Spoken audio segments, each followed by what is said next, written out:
저는 외동아들로 태어나 부모님과 함께 조용하고 평범한 가정에서 자라왔습니다. 어릴 적엔 가족끼리 주말마다 근교로 여행도 다녔고 생일이나 기념일에는 어김없이 함께 식사를 하며 시간을 보냈습니다. 부모님 두 분 다 저를 참 많이 아껴주셨고 저 역시 부모님을 참 좋아했습니다. 중학교 시절까지는 아무런 불만도 불행도 없이 평온한 날들의 연속이었습니다. 특히 중학생 때까지는 가족 간의 대화도 많았고 소소한 다툼이 있어도 금방 웃으며 풀 수 있는 분위기였죠. 저는 공부도 열심히 했습니다. 반에서 항상 5등 안에 들 정도로 성적이 좋았고 부모님도 저에게 자부심을 느끼셨던 것 같습니다. 어머니는 매번 성적표를 보실 때마다 고생했다고 꼭 안아주셨고 아버지는 주먹을 쥐고 제 등을 두드려 주셨죠. 그때는 그렇게 생각했습니다. 이 평화가 오래오래 계속되면 좋겠다. 그 당시에 저는 몰랐습니다. 이 평화가 무너지기 시작하는 순간이 그렇게 가까이에 다가와 있었던 거요. 그 이후 고등학교에 진학하면서 저희 가족에게 작은 균열이 생기기 시작했습니다. 하지만 처음에는 그 균열이 그렇게 깊고 아프게 벌어질 줄은 정말 몰랐습니다. 고등학교 1학년이 되던 해였습니다. 어느 날 아버지께서 회사에서 권고사직을 받으셨다는 말씀을 하셨습니다. 그 전까지 아버지는 15년 넘게 한 중견기업에서 성실하게 근무해 오셨던 분이셨습니다. 집에서도 거의 일 얘기를 하지 않으셔서 저는 아버지의 회사 상황이 그렇게 좋지 않았다는 걸 전혀 몰랐습니다. 갑작스럽게 퇴직을 하시고 처음 한 달 정도는 쉬셨습니다. 그동안 고생하셨으니 당연히 쉬셔야 한다고 생각했죠. 아버지도 오랜만에 여유가 생겼다며 가볍게 산책도 하시고 동네 이웃들과 바둑도 두시며 시간을 보내셨습니다. 하지만 그 시간이 길어지자 아버지는 점점 초조해지셨던 것 같습니다.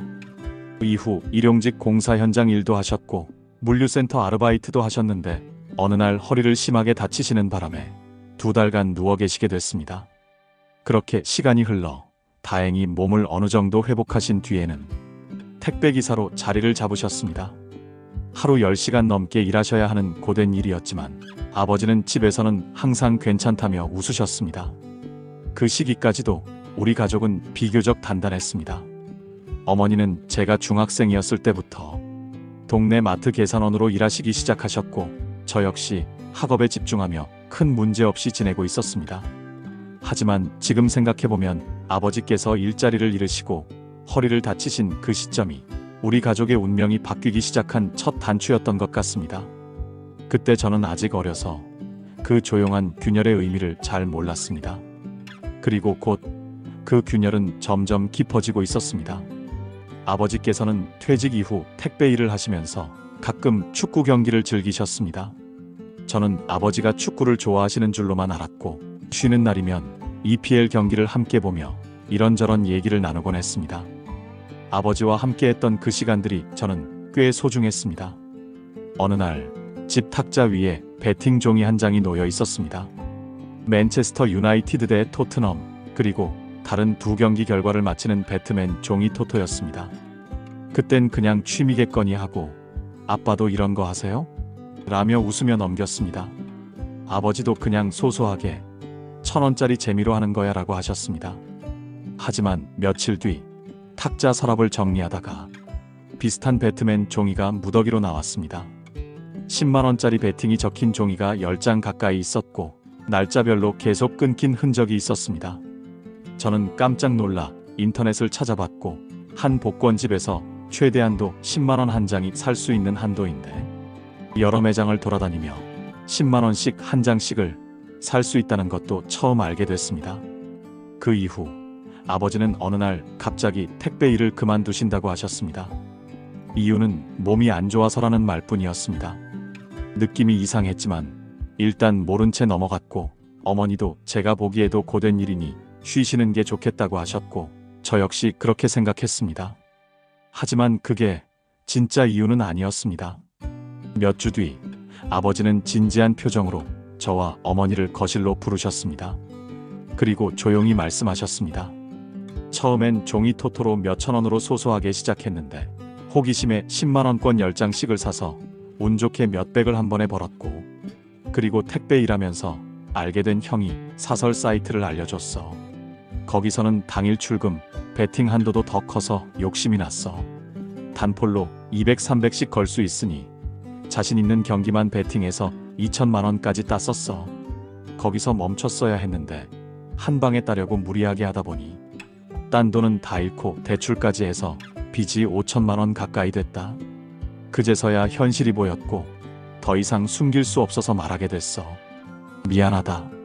아버지는 그렇게 지난 5개월간의 일을 털어놓으셨습니다.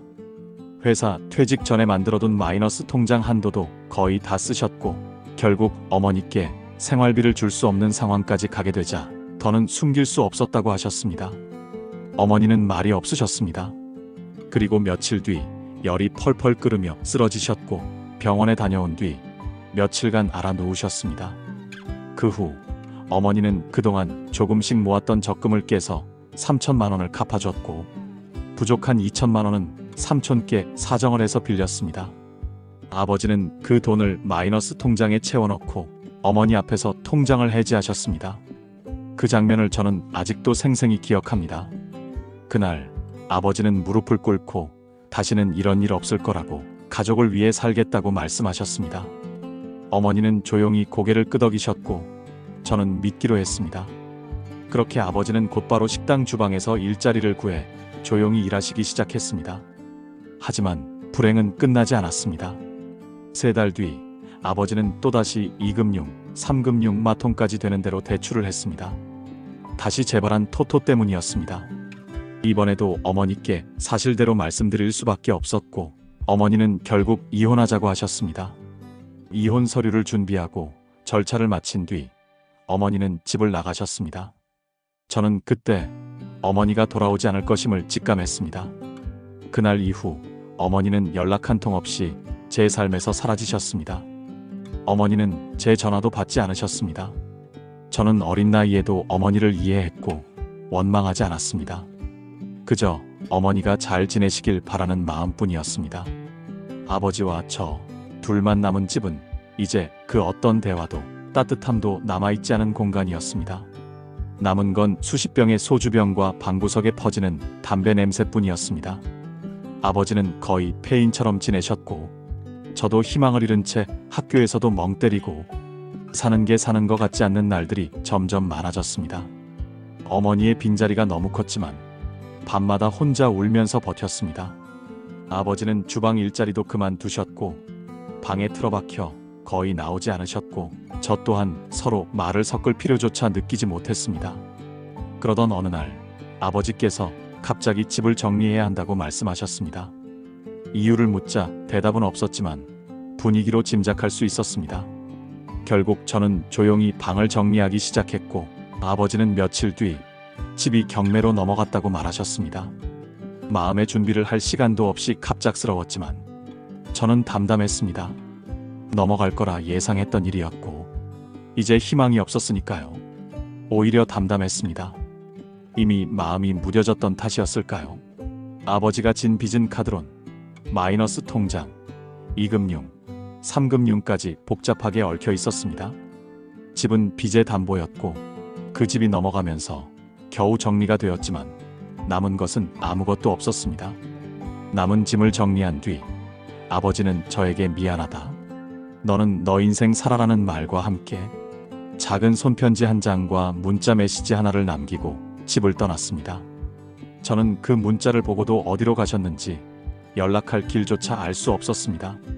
그날 밤 저는 세상에 혼자 남겨진 기분이었습니다. 저는 그 누구에게도 의지할 수 없었습니다. 저는 당장 지낼 곳부터 찾아야 했고 그렇게 슬퍼할 틈도 없이 다음 날 곧장 숙식 제공 공장에 취직했습니다. 대학은 결국 가지 못했고 그렇게 1년을 일했습니다. 21살에는 군 입대를 선택했습니다. 군 복무 중에도 부모님의 연락은 없었습니다. 누구도 면회를 오지 않았고 휴가를 나가도 돌아갈 집이 없었습니다. 저녁 후엔 군대 가기 전 다녔던 그 공장으로 다시 돌아갔고 하루도 쉬지 않고 일했습니다. 아침 7시에 일어나 기숙사 식당에서 밥을 먹고 오후 8시까지 라인에 투입됐습니다. 한자리에서 똑같은 부품을 조립하고 같은 동작을 반복하며 잔업까지 하루 12시간을 버텼습니다. 손의 감각이 없어질 때쯤 퇴근하고 씻고 밥 먹고 자고 그게 전부였습니다. 주말에도 반은 근무였습니다. 기숙사에서 휴식을 취한다 해도 같이 지내는 사람들이 대부분 10대 후반, 20대 초반의 외국인 노동자들이라 말 한마디 나눌 일도 없었습니다. 그저 침대에 누워 천장을 보거나 저렴한 중고폰으로 유튜브나 보는 게 전부였죠. 그렇게 한 달, 두 달이 지나도 아무 일도 일어나지 않았습니다. 사람도 감정도 설렘도 목표도 없었습니다. 저는 한 번도 연애를 해본 적이 없었고 누군가에게 마음을 열 여유조차 없었습니다. 언제부턴가 거울 속 제 얼굴이 낯설어졌습니다. 말없이 버티기만 하는 사람, 마치 공장 기계에 붙은 부품 같은 제 모습이 싫었지만 싫다고 해서 바뀔 수 있는 것도 아니었습니다. 그렇게 10년이 흘렀습니다. 저는 1년에 약 2천만 원씩을 악착같이 모았고 33살이 되던 해 공장 기숙사를 나와 작은 오피스텔을 하나 매매에 들어갔습니다. 제 힘으로 마련한 첫 집이었습니다. 그동안 부모님과의 연락은 단 한 차례도 없었습니다. 아니, 없을 거라 믿었습니다. 그렇게 생각하며 살아왔기에 버틸 수 있었던 거였는지도 모릅니다. 어느 날 정말 오랜만에 삼촌에게서 전화가 왔습니다. 받기 전부터 뭔가 좋지 않은 예감이 들었습니다. 네 아버지 간암이래. 말기가 다 됐대. 연락처도 없고 병원비도 빠듯해서 혹시 네가. 삼촌의 말은 조심스러웠지만 내용은 분명했습니다. 아버지가 지금 죽음을 앞두고 있다는 이야기였습니다. 한참을 가만히 듣고 있다가 저는 조용히 말했습니다. 죄송해요. 저 못 가요. 삼촌은 아무 말 없이 전화를 끊었습니다. 저는 그날도 공장에 갔고 퇴근해서는 늘 하던 대로 도시락을 먹고 잠들었습니다. 평소와 똑같은 하루였습니다. 단지 마음 한구석이 묘하게 얼얼했을 뿐입니다. 도박으로 가정을 2번이나 무너뜨리고 어머니에게 이혼장을 들게 만들고 저를 길바닥으로 밀어낸 사람, 그 아버지를 저는 용서할 수 없었습니다. 죽음을 앞둔 사람인데 그래도 마지막으로 얼굴은 그런 감정조차 들지 않았습니다. 보고 싶은 마음도 그리움도 미안함도 없었습니다. 저는 이미 너무 오래전부터 아버지를 마음에서 지원했습니다. 그리고 얼마 후 장례 소식이 들려왔습니다. 삼촌이 간소하게 정리했다고 합니다. 장례식장에 오라는 연락도 없었습니다. 저 역시 가지 않았습니다. 누군가는 말할지도 모릅니다. 그래도 부모인데 마지막은 봐야지. 하지만 저는 그렇게 생각하지 않았습니다. 부모라는 이유로 자식에게 고통을 강요해선 안 된다고 생각했습니다. 저는 이미 충분히 견뎠고 잃을 만큼 잃었습니다. 죽음 앞에서도 아무런 감정이 들지 않는다는 게 그동안 얼마나 아팠는지를 스스로 증명해주는 것 같았습니다. 그날 밤 조용히 아버지를 떠올려 보았습니다. 무릎 꿇고 울던 모습, 처음 거짓말을 들켰을 때의 당황스러웠던 얼굴, 그리고 마지막으로 본 방 안에 틀어박혀 아무 말 없이 담배만 피우던 모습. 그게 아버지의 전부였습니다. 그 이상도 이하도 아니었습니다. 그로부터 몇 달 뒤였습니다. 어느 날 삼촌 번호로 다시 전화가 걸려왔습니다. 어머니가 돌아가셨다. 아버지에 이어서 어머니까지. 충격에 믿기질 않았습니다. 사연은 이러했습니다.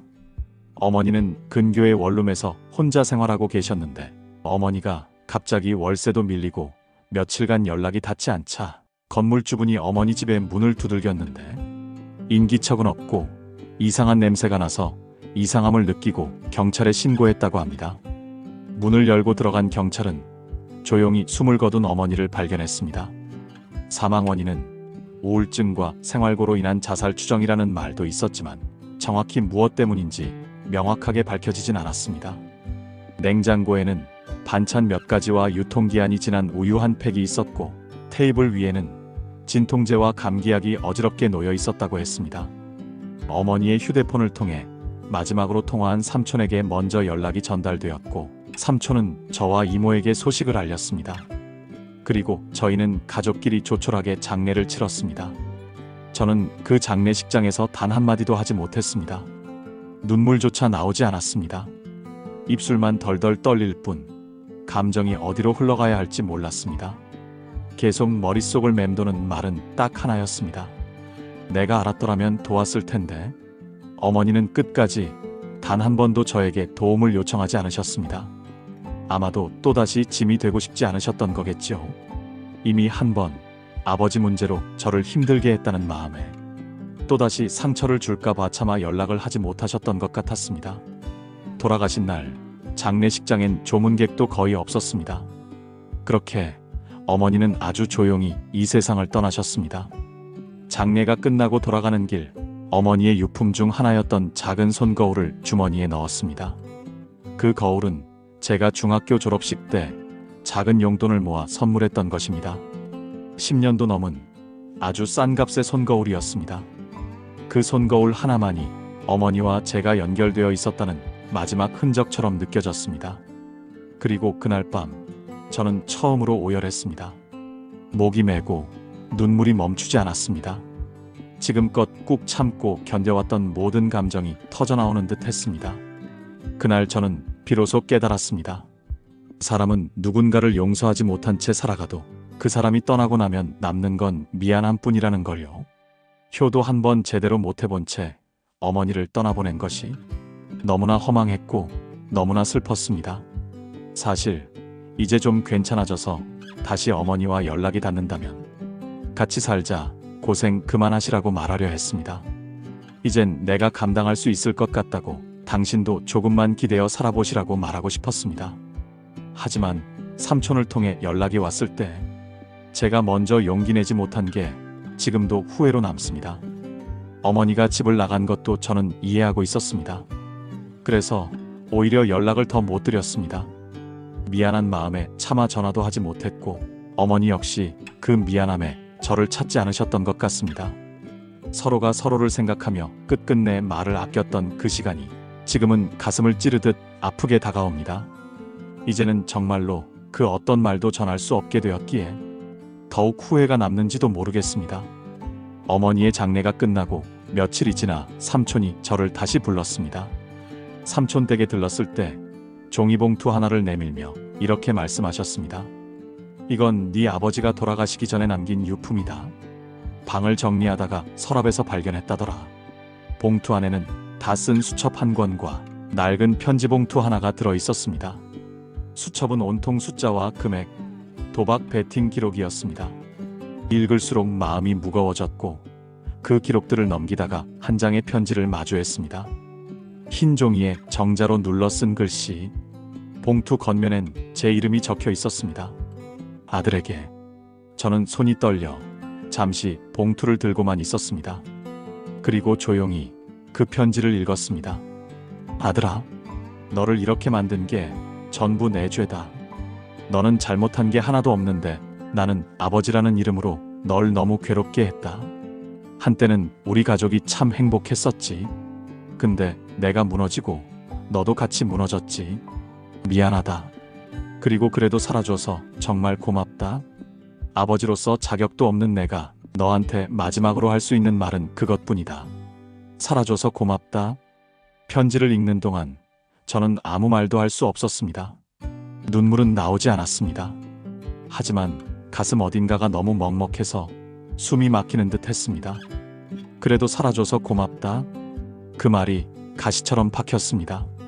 살아남은 자에게 주어진 유일한 숙제는 결국 계속 살아가는 것이라는 걸 그때 처음 알았습니다. 저는 편지를 접어 수첩 안에 다시 넣고 아버지 유품들을 작은 박스에 담았습니다. 그 박스는 지금도 제가 사는 방 구석에 조용히 놓여 있습니다. 그 이후로도 종종 그 편지를 꺼내 읽었습니다. 감정이 벅차올라 울 수도 있을 것 같았지만 끝내 눈물은 나지 않았습니다. 아마도 그건 제가 너무 오래 견뎌왔기 때문일 겁니다. 어느새 30대 중반, 10년 넘게 한 회사를 다녔고 지각 한 번 없이 묵묵히 일해왔습니다. 업무도 이제는 익숙하고 사람들과의 관계도 무던하게 유지하며 그럭저럭 안정된 생활을 하고 있습니다. 월급은 꼬박꼬박 들어오고 작지만 내 이름으로 된 예금 통장도 있고 퇴근 후엔 혼자 사는 자취방으로 돌아와 라면 하나 끓여 먹고 소파에 앉아 TV를 봅니다. 남들이 보기엔 아무 문제 없는 삶일지도 모릅니다. 하지만 저는 어쩐지 매일 밤이 공허합니다. 출근길 지하철 안에서 멍하니 사람들 틈에 서 있다 보면 나는 왜 이렇게 사는 걸까 하는 생각이 불쑥 들고, 점심시간 혼자 편의점 도시락을 먹을 때면 왠지 슬퍼질 때가 많습니다. 주말에 가족들이랑 밥 먹는다는 회사 동료의 말에 괜스레 마음이 저릿하고, 명절이 다가올수록 마음이 무거워집니다. 가족이 그립습니다. 특히 어머니가 해주시던 된장찌개 냄새, 아버지가 TV 보면서 건네던 땅콩 봉지, 그런 사소했던 장면들이 어느 날 갑자기 마음을 덮쳐올 때가 있습니다. 아버지를 많이 원망했습니다. 도박으로, 빚으로 우리 가정을 무너뜨렸던 그 사람을, 어머니가 집을 나가게 만들고 저를 혼자 세상에 던지게 만든 그 사람을. 그런데 요즘은 그 원망마저 그립습니다. 아버지를 그리워하고 있다는 생각에 제 자신이 낯설어질 때도 있습니다. 이해하고 싶은 것도 용서하고 싶은 것도 아닌데, 그냥 어딘가 허전한 감정 속에서 그 사람의 빈자리를 떠올리게 됩니다. 결혼은 하지 않았습니다. 해야겠다는 생각도 점점 옅어졌습니다. 누군가를 만날 용기조차 생기지 않았고, 이런 제 사정을 다 털어놓을 자신도 없었습니다. 혼자 사는 삶에 익숙해졌고, 그 익숙함 속에서 점점 무뎌지고 있습니다. 퇴근 후 조용한 방 안에서 벽에 기대어 멍하니 앉아 있을 때 문득 이런 생각이 듭니다. 이게 사는 건가? 누구를 미워하기에도 지치고 누구를 기다리기에도 늦은 나이. 이제는 그저 하루하루를 버텨내는 삶을 살아가고 있습니다. 가끔은 누군가에게 기대고 싶다는 마음이 올라오지만 곧바로 그건 사치일지도 모른다는 생각에 묻어둡니다. 그게 제 현실입니다. 겉으로는 멀쩡해 보이지만 속은 늘 비어있는 채로 살아가는 그런 날들의 연속입니다. 남들이 보기엔 안정적인 회사 생활도 유지하고 있으니까요. 하지만 삶이 나아졌다고 말하긴 어렵습니다. 예전처럼 매일이 절박하진 않지만 그렇다고 행복하다고 느껴본 적도 없습니다. 그냥 멈춰있는 느낌입니다. 숨은 쉬고 있지만 사는 게 아니라 사라지는 기분이랄까요. 주말이 되면 혼자 장을 봅니다. 가장 저렴한 채소와 고기 몇 점을 사다가 밥을 지어 먹고 빨래를 하고 방 청소를 합니다. 누군가에겐 너무 당연한 일상이겠지만 저에겐 사는 척하기 위한 일종의 버팀목입니다. 아무것도 하지 않으면 무너질 것 같거든요. TV를 켜놓고 소파에 앉아 있을 때면 갑자기 눈물이 날 것 같은 기분이 들 때도 있고, 거울을 보다 내가 누구인지 모르겠다는 생각에 시선을 피하게 될 때도 있습니다. 그럴 땐 그래도 나 정도면 괜찮은 거야 스스로 되뇌입니다. 어릴 적에는 평범한 삶이 이렇게 무거운 줄 몰랐습니다. 그저 착하게 살면, 성실하게 살면 언젠가는 웃을 날이 오겠지 믿었죠. 하지만 시간이 지날수록 느낍니다. 사는 것보다 버티는 게 더 어렵다는 걸요. 제가 지금껏 살아온 이야기를 이렇게 조심스레 꺼내는 이유는 단 하나입니다. 혹시 저처럼 아무에게도 말 못하고 혼자 무너져가고 있는 분이 있다면 이 말이 닿기를 바라는 마음입니다. 당신은 혼자가 아닙니다. 저는 매일이 두려웠고 내일이 오지 않기를 바랐던 날도 많았습니다. 하지만 그렇게 하루씩 버티다 보니 여기까지 왔습니다. 그리고 그 사실 하나로 저는 오늘도 겨우겨우 살아갑니다. 당신도 무너지지 않았으면 좋겠습니다. 아니, 무너졌다 해도 다시 일어날 수 있기를 진심으로 바랍니다.